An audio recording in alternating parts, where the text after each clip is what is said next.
आटे की चक्की में बारूद की पिसाई सुनने में आपको अटपटा लगा, लेकिन ये सच है।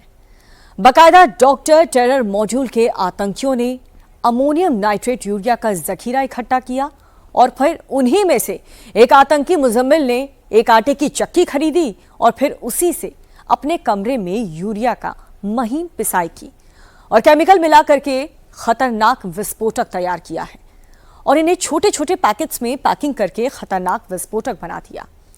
एजेंसियों को शक है कि मुजम्मिल के बनाए गए बम से ही आतंकी उमर लाल किले के आगे जिंदा बम बनकर फट गया। आखिर किसने बम बनाने की ट्रेनिंग दी?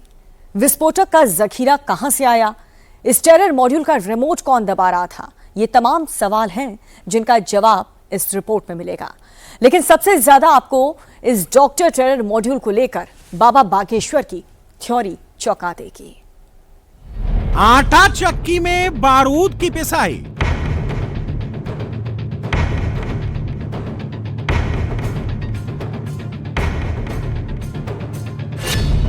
दिन के उजाले में बमों की ढलाई।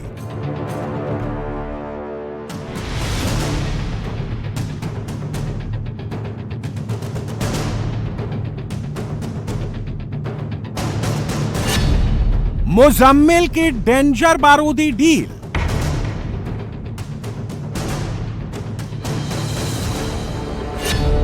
कमरा नंबर 15 में बम की मिल।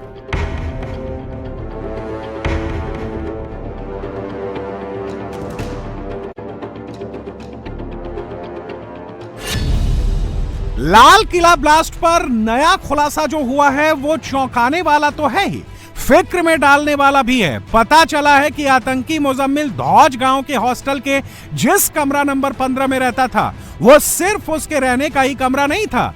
उसने इस कमरे को बम की फैक्ट्री में तब्दील कर दिया था। बाकायदा वो खतरनाक एक्सप्लोसिव की पैकेजिंग करता था,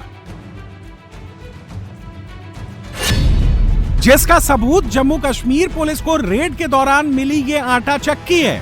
जब जम्मू कश्मीर पुलिस ने कमरा नंबर 15 पर रेड मारी थी तो उन्हें आटा चक्की के साथ ये पावर स्टेबलाइजर भी मिला था। एजेंसियों को शक है कि मुजम्मिल इस आटा चक्की में पहले यूरिया की पिसाई करता था और पिसाई के बाद अस्पताल से लाए गए केमिकल के साथ खतरनाक एक्सप्लोसिव तैयार करता था। और ये सब वो रात के अंधेरे में जब सब लोग सो जाते थे तब कमरा नंबर 15 में इसकी बारूदी चक्की चलती थी। लेकिन इसमें आटा नहीं, यूरिया की पिसाई होती थी। यूरिया में विस्फोटक अमोनियम नाइट्रेट होता है। मुजम्मिल पहले यूरिया को आटा चक्की में पीसकर बारीक करता था, फिर इलेक्ट्रिकल मशीन से उसको रिफाइन कर इकट्ठा करता था और इसे केमिकल के साथ मिलाकर खतरनाक एक्सप्लोसिव तैयार करता था। रात में यूरिया की पिसाई, फिर बारूद की छनाई और दिन में एक्सप्लोसिव की पैकेजिंग। इसका खुलासा तब हुआ जब धौज गांव में मुजम्मिल के किराए के इसी कमरा नंबर 15 से ही जम्मू कश्मीर पुलिस को 358 किलो विस्फोटक, डेटोनेटर, टाइमर, बैटरी, मास, तार, आईईडी बनाने का पूरा सामान मिला।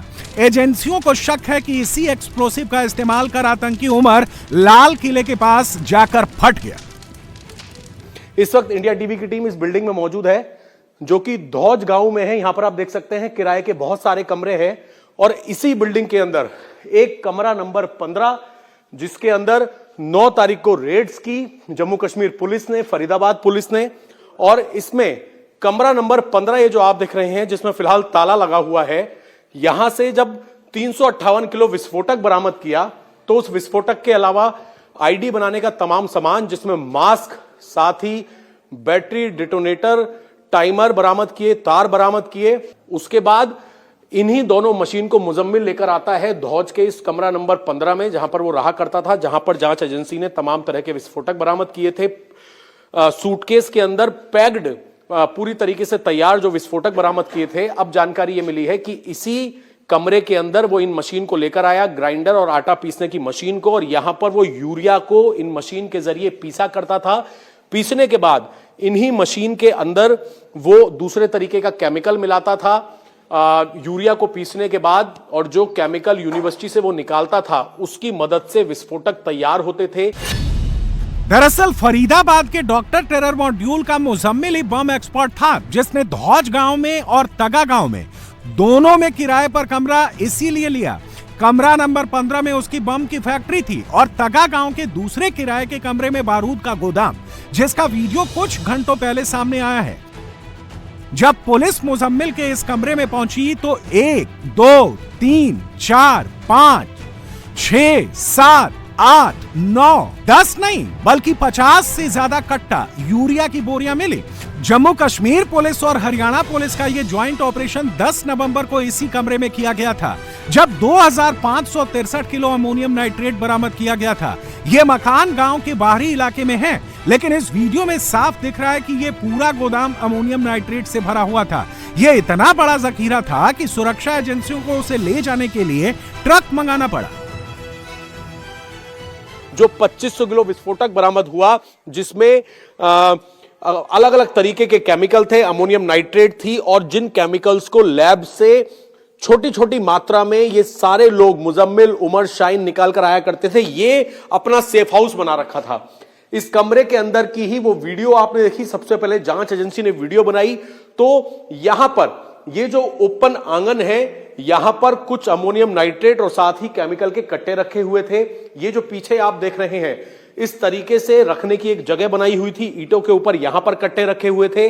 और सबसे ज्यादा जो इन केमिकल्स की, विस्फोटक की मौजूदगी थी, वो इस कमरे में थी। इस तरीके के फर्टिलाइजर मिलाकर, अमोनियम नाइट्रेट फर्टिलाइजर मिलाकर विस्फोटक जो है तैयार किया जाता था, जिसमें कुछ यूरिया भी मिलाया जाता था। इस बात की जानकारी सूत्रों से यह भी मिली थी कि ना केवल लाल किला बल्कि लाल किले के अलावा यूपी के कई शहर जो है वो इनके निशाने पर थे। खास तौर पर कुछ धार्मिक स्थल, जिसमें अयोध्या, प्रयागराज, काशी, कई जगहों पर सीरियल ब्लास्ट करने की प्लानिंग थी। यह भी पता चला है कि मुजम्मिल के मोबाइल फोन से 200 वीडियो मिले हैं, जिसमें अलग अलग तरीके की भड़काऊ तकरीरें हैं। तुर्की के अंदर भी इन्होंने एक विदेशी हैंडलर से मुलाकात की थी, जो कि जैश ए मोहम्मद ने पूरी प्लान करवाई थी साल 2022 में, और उसके बाद से ही आतंक की इस फैक्ट्री को बनाने का काम शुरू हो गया था।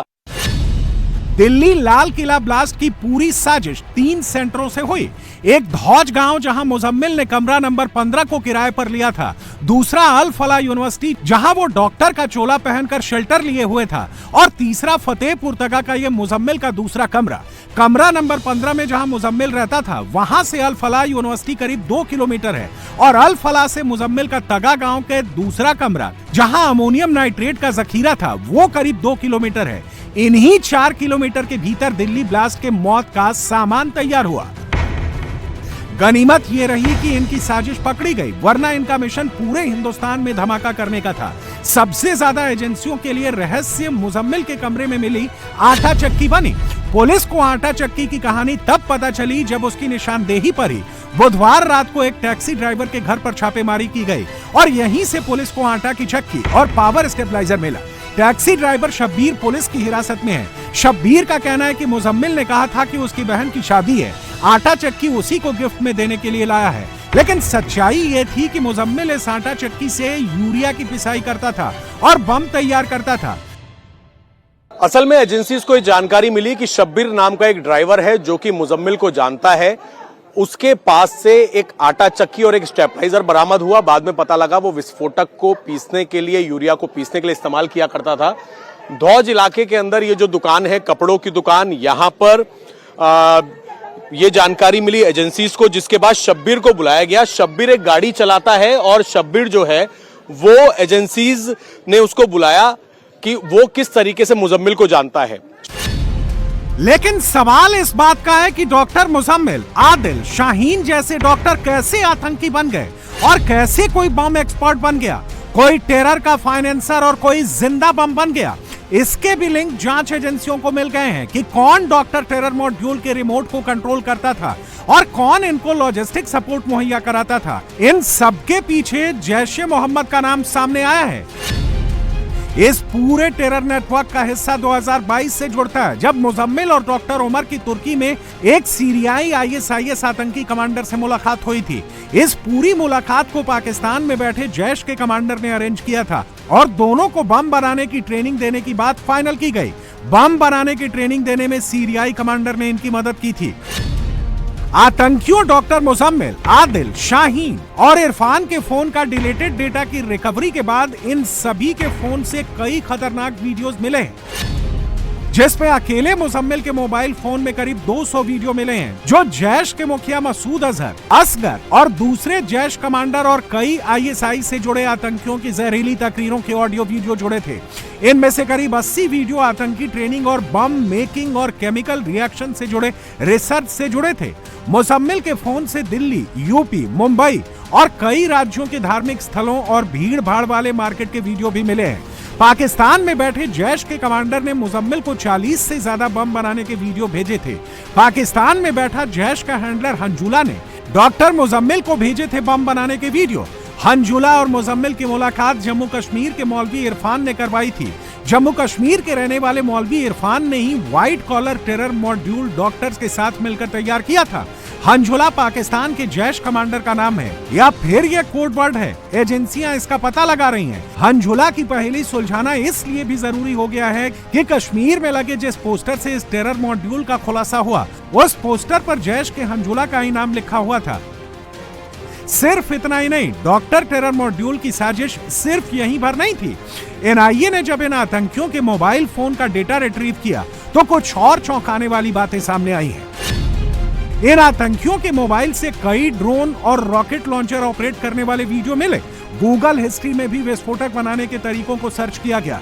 कुछ लिंक को दक्षिण कश्मीर के अलग अलग जिलों में शेयर करने या वहां से भेजने के भी डिजिटल ट्रेस मिले हैं। एनआईए इन सभी आतंकियों और उन लोगों को हिरासत में लेकर आमने सामने बैठकर पूछताछ कर रही है, जिन लोगों के मोबाइल से वीडियो और कुछ जानकारियां आपस में शेयर की गई थी। एनआईए को कुछ ऐसे ईमेल अकाउंट के बारे में पता चला है जिसको दूसरे देश में बनाया गया था। उस अकाउंट की जानकारी लेने के लिए एनआईए ने सर्विस प्रोवाइडर से भी जानकारी मांगी है। लेकिन सबसे ज्यादा चौंकाने वाला खुलासा महिला आतंकी डॉक्टर शाहीन को लेकर हुआ है। जांच एजेंसियों के सोर्सेज के मुताबिक इस व्हाइट कॉलर टेरर मॉड्यूल की सबसे खतरनाक और शातिर मेंबर डॉक्टर शाहीन सईद है। शाहीन का इरादा कम उम्र की मुस्लिम लड़कियों को ब्रेन वॉश करके, रेडिकलाइज करके उन्हें ह्यूमन बॉम्ब की तरह इस्तेमाल करने का था। डॉक्टर शाहीन के मोबाइल से डिलीटेड डेटा को रिट्राइव करने के बाद जांच एजेंसियों को पता चला कि डॉक्टर शाहीन ह्यूमन बॉम्ब तैयार करने के लिए सीमा पार से खास तरह के एक्सप्लोसिव मंगवाने की कोशिश कर रही थी। इस काम के लिए शाहीन हिजबुल मुजाहिदीन के आतंकियों से मदद मांग रही थी। उसने मानव बमों के लिए मुजाहिद जंगजू का कोड वर्ड तय किया था।